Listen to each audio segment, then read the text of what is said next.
फिर से स्वागत है मेरे चैनल पर। मैं हूं राज। आप देख रहे हैं हाईवे 33। दोस्तों, आज की जो कहानी है ये लॉकडाउन फर्स्ट की है। ये कहानी की शुरुआत नरेश जी के साथ में हुआ रात के 9 बजे। नरेश जी एक ट्रक ड्राइवर हैं और उस दिन वो अकेले थे क्योंकि उनका जो असिस्टेंट था, खलासी था, वो नहीं आया था लॉकडाउन की वजह से। और नरेश जी अकेला ही ट्रक चला रहे थे और दिल्ली से मेडिकल का सामान लोड करके और देहरादून जा रहे थे। और ये जो घटना हुआ था ये मेरठ के बाद में एक ढाबे के, जो बंद ढाबा था, पुराना ढाबा था, वहाँ ये रुके थे खाना बनाने के लिए। तब इनके साथ में घटा था। तो चलते हैं दोस्तों नरेश जी की कहानी में। लेकिन दोस्तों, आप मेरे चैनल पर नए जुड़े हैं और आपने अभी चैनल को सब्सक्राइब नहीं किया है तो प्लीज़ कर लीजिएगा और साथ में बेल आइकन को भी पुश कर दीजिएगा ताकि वीडियो की नोटिफिकेशन आपको मिलता रहे।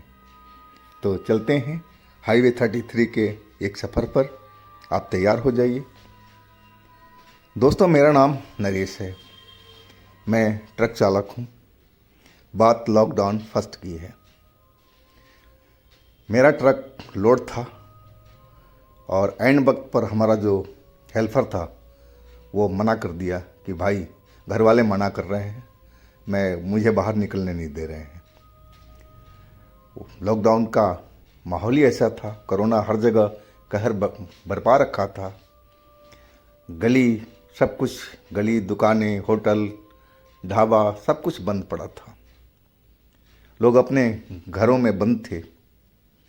बस खुला था तो एम्बुलेंस रोड पर दिखाई पड़ती थी, पुलिस की गाड़ियाँ दिखाई पड़ती थी और हम ट्रक वाले जो एक जगह से दूसरी जगह माल पहुंचा रहे थे, लोगों को मदद कर रहे थे, राशन पहुंचा रहे थे, दवाई पहुंचा रहे थे, दूध पहुंचा रहे थे, ऑक्सीजन का सिलेंडर पहुंचा रहे थे। तो रोड पर यही कुछ लोग दिखाई पड़ रहे थे जो इमरजेंसी सर्विस का काम कर रहे थे। और वही दवाई या जो भी मेडिकल का सामान था मैं लेकर के निकल पड़ा था देहरादून के रास्ते। लेकिन मैं जब मेरठ पहुंचा, मुझे भूख तो लग रही थी। मेरे जो ट्रक था उसमें खाना बनाने का पूरा इंतज़ाम था और मैंने सोचा था कि आगे चल कर के मैं खाना बनाऊंगा। लेकिन भूख लग रही थी तो मैं सोचा क्यों ना, एक जगह मैंने देखा वो बंद पड़ा कोई पुराना ढाबा था और मैंने अपना ट्रक वहाँ रोक दिया क्योंकि वहाँ रोशनी अच्छी थी और पानी भी वहाँ था। तो दोनों चीज़ की हमें ज़रूरत थी और दोनों चीज़ मौजूद था। मैं ट्रक रोक कर के और पहले मैं फ्रेश व्रेश हुआ। रात के 9 बज रहा था उस टाइम। सड़क तो वैसे ही वीरान पड़ी थी। कभी कभी पुलिस की गाड़ी सायरन बजाती हुई निकल जाती थी या फिर एम्बुलेंस वाले हॉर्न बजाते हुए, सायरन बजाते हुए चल रहे थे। मैं फ्रेश होकर के और खाना अपना बनाने का तैयारी करने लगा था। मैंने देखा वहाँ पर 2 गाय बैठी हुई थी।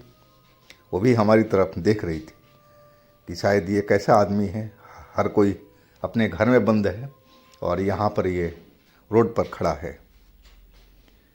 वो मेरी तरफ लगातार देखे जा रही थी, यानी कि सब्र रखो, खाना बनाऊंगा तो पहला रोटी आपको ही दूंगा।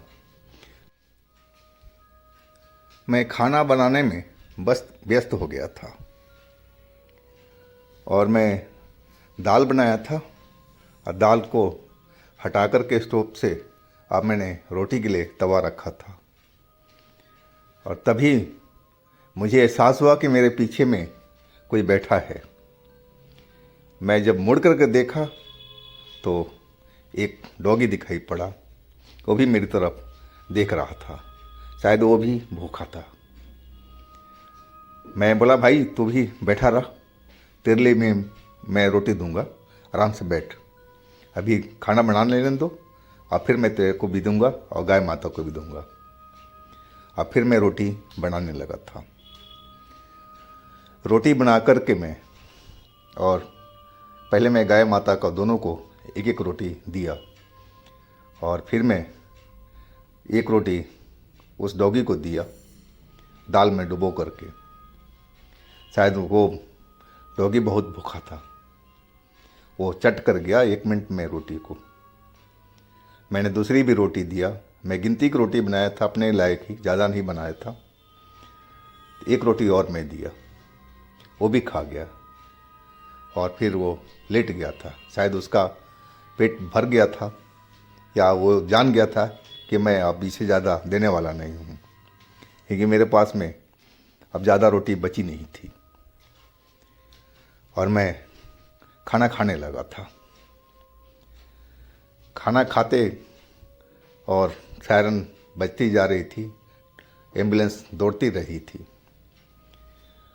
और मैं अब जो पानी का नलका था वहाँ पर पहुँच गया था बर्तन धोने के लिए, जो जूठा था, और मैं साफ़ करने लगा था बर्तन को। और तभी जो बिजली थी, जो रोशनी थी, वो चली गई। एकदम अंधेरा सा हो गया था वहाँ पर। बड़ा डरावना जगह बन गया था वो। मुझे एकदम लगा जैसे अंधेरा हुआ कि जैसे मेरे पास में कोई खड़ा हो और मुझे देख रहा हो। मैं डरपोक तो था ही, और मैं डर गया बहुत बुरी तरह से। लेकिन मैं पीछे मुड़ करके देखा तो वहाँ पर कोई नहीं था। मुझे वो डॉगी भी नहीं दिखाई पड़ रहा था जो अंधेरे में मेरे साथ में वहाँ पर खाना बनाते टाइम बैठा था, वो भी नज़र नहीं आ रहा था। और ना गाय नज़र आ रही थी, अंधेरा इतना हो गया था।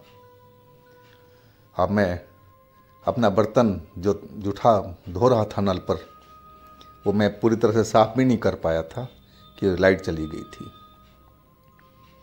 अब मैं यही सोच रहा था कि क्या करूं, कैसे। अब फिर वही अंधेरे में अपना हाथ चलाने लगा था कि बर्तन तो कम से कम साफ़ हो जाए। और वही बर्तन साफ़ करके जैसे तैसे मैं खड़ा हुआ। और जैसे ही खड़ा हुआ तो देखा सामने एक काला सा बड़ा सा आदमी खड़ा है, एकदम नंग धड़ंग। मेरी तो जैसे हार्ट अटैक होने पा गया था। इतना दिल तेजी से धड़का था डर के मारे कि मैं गिरते गिरते बचा था। लेकिन बर्तन तो हाथ से छूट गया था और बर्तन फर्श पर गिरा तो तेज आवाज़ करने लगा था। मुझे अंधेरे से और भूतों से बहुत डर लगता था। मैं अपने घर में भी अंधेरे में कमरे में नहीं जाता था।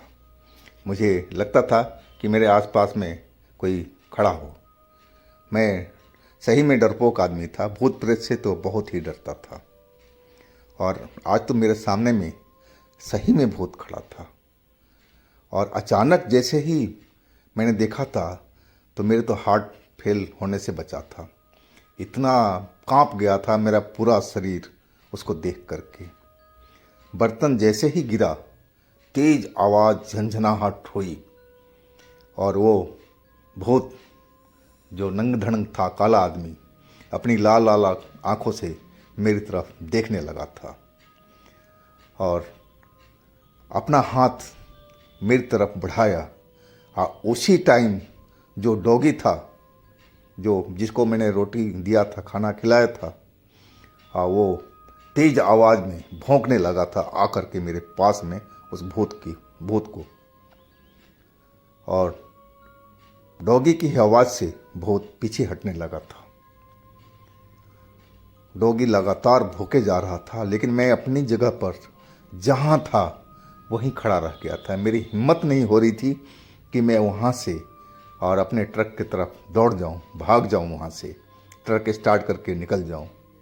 लेकिन मेरी जो हिम्मत थी वो टूट चुकी थी। मेरा बदन डर के मारे सूखे पत्ते की तरह कांप रहा था। थर थर थर थर खड़ा हुआ भी नहीं, मेरे से सही से नहीं जा रहा था। लग रहा था कि अब मैं ज़मीन पे गिरा या अभी गिरा, ऐसा मेरा हालत हुआ पड़ा था डर के मारे।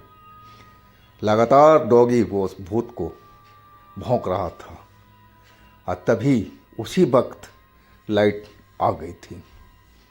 और लाइट जब आई तो मैंने देखा जो दोनों गाय वहाँ पर बैठी हुई थी और वो बिल्कुल डॉगी के पास में आ चुकी थी और वो भूत अभी भी मेरे को नज़र आ रहा था।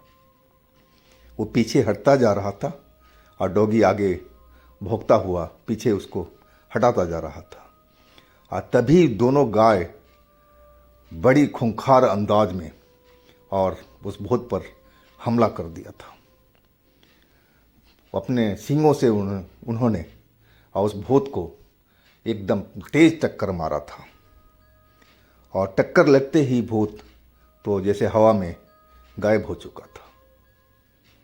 मैं सब देख करके दहल चुका था डर के मारे और वो भूत फिर नज़र नहीं आया, एकदम वहाँ से गायब हो चुका था। और गाय अपनी पूंछ उठाए इधर उधर देख रही थी, दोनों के दोनों। और कुत्ता इधर उधर वो भी देख रहा था कि कहीं वो काला आदमी कहीं आसपास में तो नहीं है। लेकिन कहा जाता है कि कुत्तों को दूर तक नज़र आता है, भूत को सूंघ लेते हैं और उनको नज़र भी आ जाता था। और अभी भी वो इधर उधर देखता हुआ भौंक रहा था, मतलब कि आसपास में ही कहीं पर वो भूत था। वो अंधेरा होने के इंतज़ार कर रहा था कि जब अंधेरा हो तो मेरे पर हमला करे। और मैं यही मौका था कि मैं अपने ट्रक की तरफ भागा। जो बर्तन गिरा था वो मैं उठा भी नहीं पाया था, जो मेरे हाथ में था वही लेकर मैं सीधा ट्रक में दौड़ गया। मैं जब ट्रक में पहुंचा तब भी मेरे हाथ बुरी तरह से कांप रहे थे। मैं बर्तन को साइड में पटका और स्टीयरिंग पर बैठ गया था मैं, और चाबी अपना लगा करके स्टार्ट करने लगा था। तब भी मेरा हाथ सही ढंग से काम नहीं कर रहे थे, अभी मेरा हाथ कांप रहा था। जैसे तैसे मैंने ट्रक को स्टार्ट कर दिया था। अब मैं देखा बाहर में वो कुत्ता अभी भी गोल गोल घूम रहा था। शायद वो भूत कहीं आसपास में ही था जो मुझे नज़र नहीं आ रहा था। और वो दोनों गाय जो थी वो भी वो कुत्ते के साथ में इधर उधर घूम रही थी। शायद उनको भी पता था कि ये कोई भूत है, प्रेत है, कोई शैतान है। मैं अपना ट्रक अब वहाँ से मेन रोड पर दौड़ा दिया था। डर तो अभी भी मुझे बहुत था। मैं सही ढंग से ट्रक को हैंडल अपलोडेड है, सुन करके देख करके बहुत मज़ा आएगा आप लोगों को। तो दोस्तों फिर हम मिलते हैं अगले दिन एक नई कहानी के साथ में। आप लोग अपना बहुत ही ख्याल रखिएगा। नमस्कार।